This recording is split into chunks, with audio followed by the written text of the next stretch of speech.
Yugura olmaydiganlar uchun yuguramiz. Qanday marafon o'zi?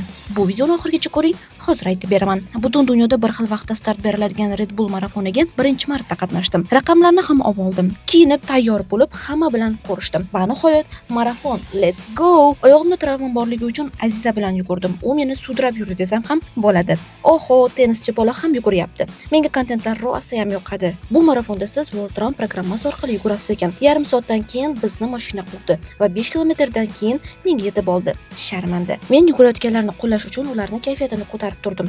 Red Bull ichdim. Yugurishdan keyin zo'r ketadi. Doimgidek hammaga yana medalimni maqtandim. Dunyo bo'yicha eng ko'p yugurgan yaponiyalik Jo Fukuda salkam 79 kilometr yugurib birinchi o'rinni oldi. Wings for Life World Run marafonidan tushgan barcha pullar orqa miya jarohatini davolash uchun ishlatiladi. Mana shunday xayriya marafoniga o'z hissamni qo'shganimdan faxrlanaman. Yugurish ham insonlarni bir maqsad yo'lida birlashtira oladi. Agar yugurish marafonlar sizga qiziq bo'lsa, meni kuzatishda davom eting va obuna bo'lishni unutmang.